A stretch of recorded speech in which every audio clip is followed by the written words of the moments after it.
नमस्कार दोस्तों, आप सभी का अपना गुरुजी यूट्यूब चैनल पे तहे दिल से स्वागत है। साथियों, हमारा प्रत्यय का बिंदु चल रहा है। प्रत्यय में भी कर्त प्रत्यय हमारा चल रहा है और कर्त प्रत्यय में आज तव्यत प्रत्यय हम पढ़ने वाले हैं। साथियों, आपको कितना क्या समझ में आ रहा है, आप हमें कमेंट के माध्यम से ज़रूर बताएं। चैनल को शेयर करें, सब्सक्राइब करें और बेल आइकन के बटन को प्रेस करें और आप हमारे चैनल से जुड़िए। साथियों, जो भी आने वाली अब जैसे ही चुनाव के बाद में जो वैकेंसी आने वाली हैं, जो भी नोटिफिकेशन आएगा हम आपको तुरंत बताने वाले हैं, तो आप हमारे चैनल से जुड़ें। अभी जैसे वर्तमान में हम बात करते हैं तो वर्तमान में सीटेट के फॉर्म लग रहे हैं। तो जो भी साथी लोग हैं जिनका भी सीटेट क्लियर नहीं है वो सीटेट का फॉर्म लगाएं और सीटेट की तैयारी जारी रखें। जैसे हम तव्यत प्रत्यय के बारे में बात करते हैं तो तव्यत प्रत्यय की जो पहचानें हैं उन पहचान के बारे में बात करते हैं। तव्यत प्रत्यय में इसका हिंदी भाषा में अगर हम देखेंगे, हिंदी भाषा में तो चाहिए या योग्य इस अर्थ में इसका प्रयोग होता है। इस अर्थ में इसका क्या होता है, प्रयोग होता है। चाहिए या योग्य अर्थ में इसका प्रयोग होता है। साथियों, जैसे कि आगे हम तव्यत प्रत्यय में जैसे तय है, तव्य प्रत्यय में तय है तो तय का लोप हो जाएगा। तय का क्या हो जाएगा साथियों, लोप हो जाएगा। तव्यत प्रत्यय में ये जो तय है इस तय का लोप हो जाएगा तो शेष क्या रह जाएगा, शेष भाग रह जाएगा तव्य। शेष भाग रह जाएगा, इसका तव्य भाग शेष रह जाएगा। इसमें जैसे अब हम आगे बात करते हैं तो यह प्रत्यय भाववाच्य अथवा क्रमवाच्य में ही होता है। इस प्रत्यय की हम बात करते हैं तो इस प्रत्यय में भाववाच्य और क्रमवाच्य में ये होता है। इसके जो हम बात करते हैं तव्यत प्रत्यान शब्दों के जो रूप हैं पुल्लिंग में राम की तरह होते हैं, इसके स्त्री में रमा और नपुंसक लिंग में ये फल शब्द की तरह होते हैं। और नपुंसक लिंग में भी ये बात कर रहे हैं तो एक वचन में होते हैं साथियों। कौन से, एक वचन में बात होती है, यानी एक वचन में इसका रूप बनेगा। नपुंसक लिंग में इसका एक वचन में रूप बनेगा। अब जैसे हम और जैसे बात करते हैं सेठ धातुओं से यहाँ इट का आगमन होता है। किसका, इट का आगमन होता है। कौन सी धातु से, सेठ धातु से। सेठ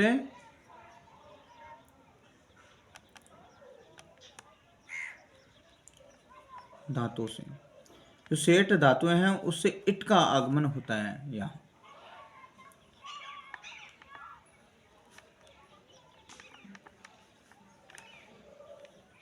इट का आगम हो जाए।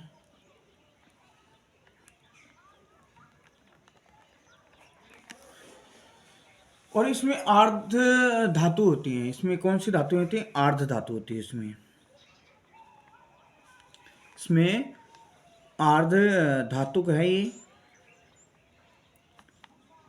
और जैसे इसकी और पहचाने करें तो ये वलादी आर्ध धातु हैं। कौन सी हैं, वलादी आर्ध धातु हैं।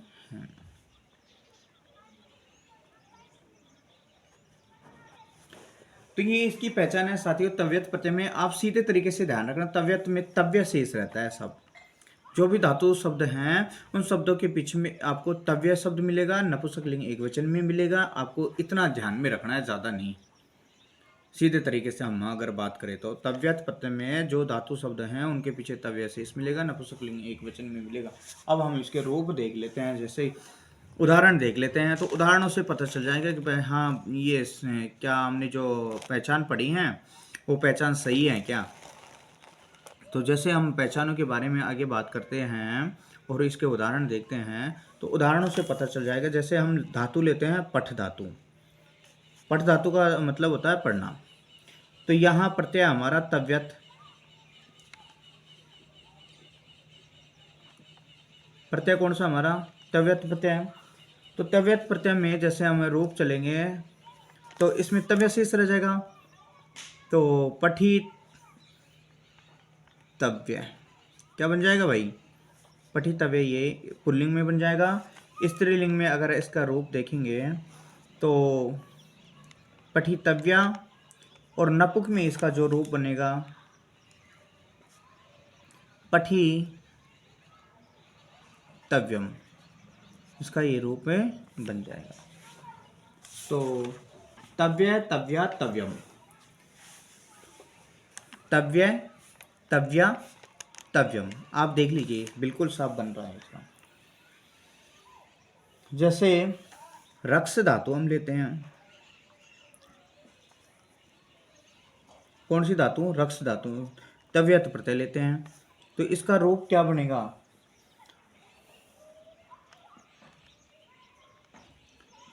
रक्षी तव्य,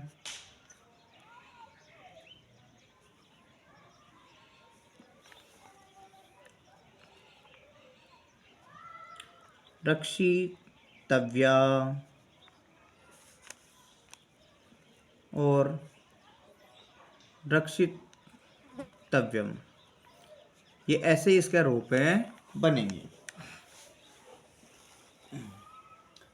आगे हम देखते हैं, और जैसे इसका जो रूप है, क्रिय धातु लेते हैं हम। कौन सी धातु? क्रिय धातु लेते हैं।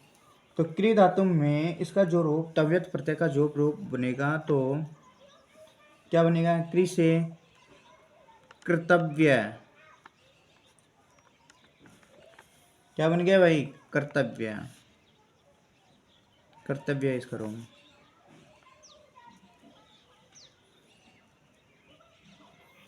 कर्तव्य और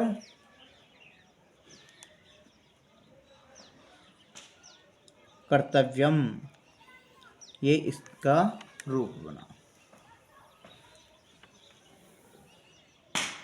जैसे और देखते हैं हम, पच्छ धातु लेते हैं। पच्छ धातु, पच्छ धातु में इसका जो रूप बनेगा वो बनेगा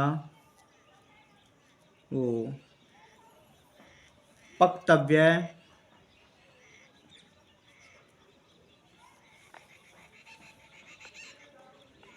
पक्तव्य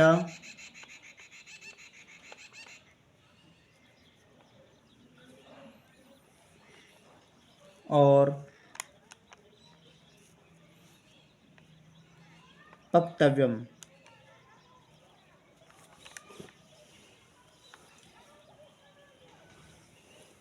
आगे हम और भी देखते हैं इसके उदाहरण।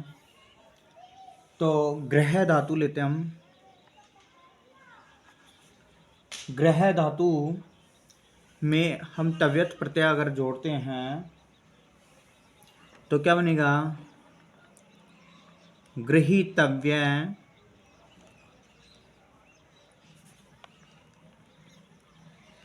गृहीतव्या और गृहीतव्यम।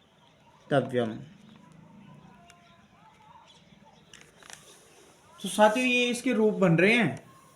देख लीजिए आप, इसके रूप है जो भी हम धातु पढ़ रहे हैं उन धातु में ये साफ तरीके से इसके रूप दिख रहे होंगे। और आपको तो सीधे तरीके से पहचान ध्यान में रखनी है। पहचान हमारी देख लो जी, हम जो भी धातु ले रहे हैं उस धातु के बीच में तव्य, तव्या, तव्यम, तव्य, तव्या, तव्यम।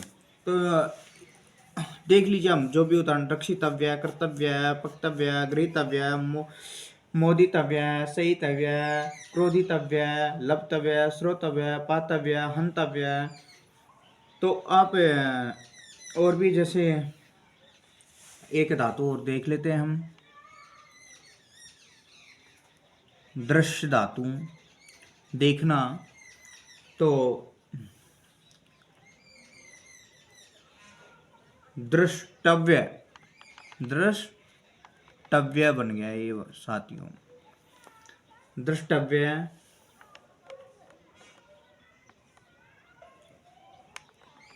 द्रष्टव्या और